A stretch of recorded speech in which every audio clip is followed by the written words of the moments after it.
Përshëndetje shenja shigjetarit, kjo është panorama e interpretimit javor. Pas lutjes dhe meditimit, kartat i ndava në 4 sfera jetësore, të cilat janë gjendja juaj, familja, dashuria, puna dhe një prizmë orakull. Në gjendjen tuaj personale kemi 3 shpatat, drejtësia, bota, 6 kupat. Kjo javë fillon me një plagë emocionale ose zhgënjim që ende nuk është shëruar plotësisht. 3 shpatat tregon trishtim, ndarje emocionale ose një të vërtet që ka dhembur shumë tepër se që keni treguar.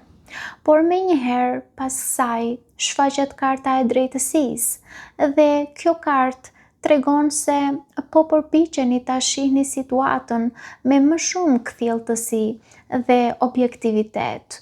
Mund të ketë realizime të rëndësishme, vendime të drejta, ose ndjesinë që karma po vendos gjërat në vendin e tyre. Me kartën e botës, duket se një cikël i rëndësishëm po mbyllet. Bota flet për përmbyllje, çlirim dhe kalim në një fazë të re të jetës.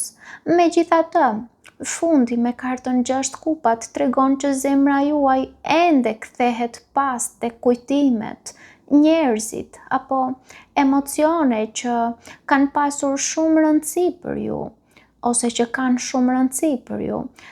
Ka nostalgji dhe një ndjesi që diçka nga e kaluara ende jeton brenda jush. Kjo javë ju çon nga dhimbja dhe realizimi drejt mbylljes së një cikli, por pa e shkëputur plotësisht zemrën nga e kaluara. Kalojmë tek familja. Në familje kemi 2 monedhat, 5 kupat, 10 monedhat, 4 monedhat. Në familje duket sikur po përpiqeni të mbani ekuilibër mes emocioneve dhe përgjegjësive. 2 monedhat tregon luhatje, përpjekje për të menaxhuar situata të ndryshme dhe ndjesinë që gjithçka kërkon shumë energji. Me 5 kupat shfaqet një zhgënjim emocional ose melankoli që prek atmosferën familjare ose që ju trishton juve në lidhje me familjen tuaj ose me ndonjë antar specifik. Mund të ketë keqardhje, ndjesi humbjeje ose emocione që nuk janë kaluar plotësisht.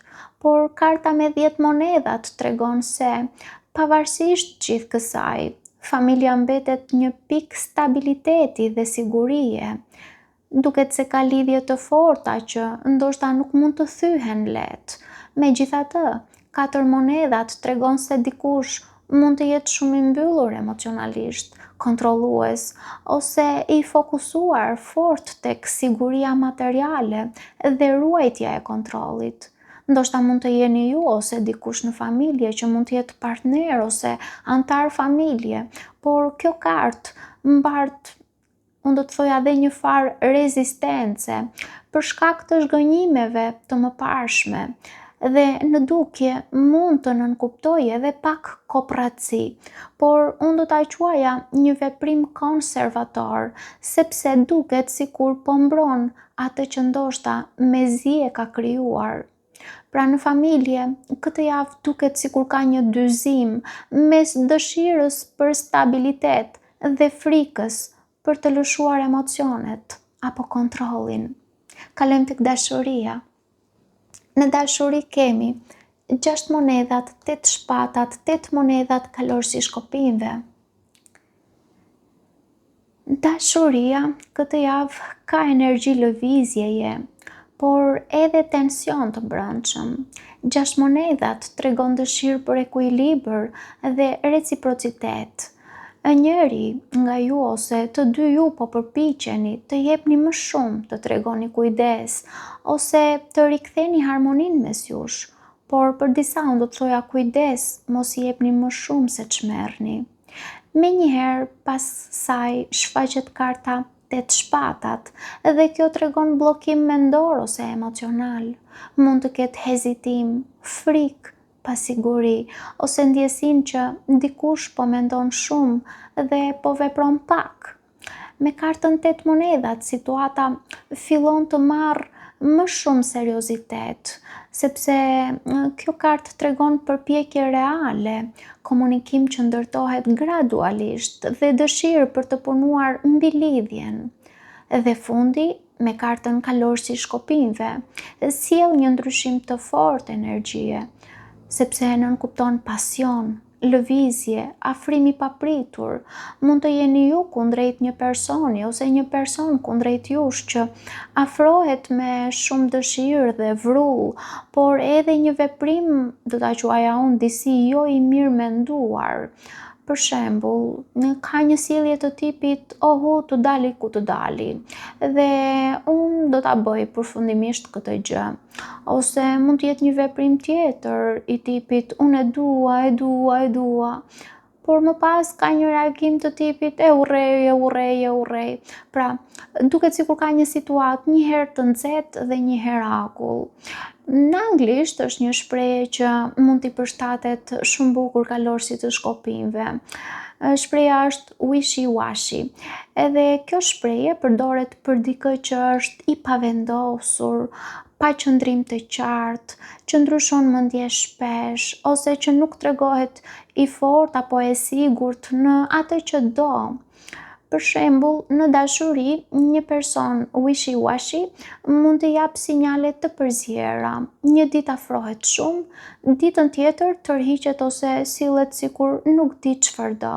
Pra, sjellje të lëkundur, të paqartë, sa andej sa këtej. Dhe kjo nuk është energji e qetë, është energji që ndizet papritur. Unë do ta quaja energji aventuriere dhe është e vështirë të injorohet. Gjithsesi, unë do të thoja që edhe pse ka ndjenja të forta dhe zhvillime të shpejta emocionale, do t'ishte mirë të ruani qetësinë dhe vetë kontrollin. Kalojmë tek puna. Në punë kemi perandoresha, 10 shpatat, gjykimi, 2 shkopinjt. Në punë, kjo javë duket si fund i një periudhe të lodhshme edhe fillimi një reflektimi të ri. Perandoresha tregon kreativitet, progres të dallueshëm, mirëqenie, bollak, potencial për rritje dhe zhvillim. Ju mund të keni ide të mira ose të ndjeni dëshirën për të krijuar diçka më të qëndrueshme. Por me kartën 10 shpatat, duket se një situatë ka arritur limitin. Mund të ketë lodhje, zhgënjim ose ndjesia që diçka nuk mund të vazhdojë më njësoj. Më pas kemi kartën e gjykimit dhe kjo kartë sjell zgjim profesional, realizim të rëndësishëm ose një vendim që ndryshon drejtimin tuaj. Me kartën 2 shkopinjt, duket se ju filloni të mendoni për horizonte të reja, plane të reja, zgjerim ose një rrugë tjetër profesionale që po ju tërheq. Duket se puna këtë javë ka një fund cikli të lodhshëm dhe fillim të një vizioni të ri për të ardhmen. Kalojmë në Prism Oracle ku kemi forca. Forca ju kujton që fuqia juaj e vërtet nuk vjen nga lufta apo kontrolli, por nga mënyra se si arrini të përballoni emocionet dhe sfidat pa humbur veten. Kjo javë ju kërkon durim, vetbesim dhe butësi ndaj vetes. Edhe kur zemra juaj ndihet e lodhur ose e ndarë mes të shkuarës dhe së ardhmes, ju keni më shumë forcë shpirtërore se sa mendoni. Paçim.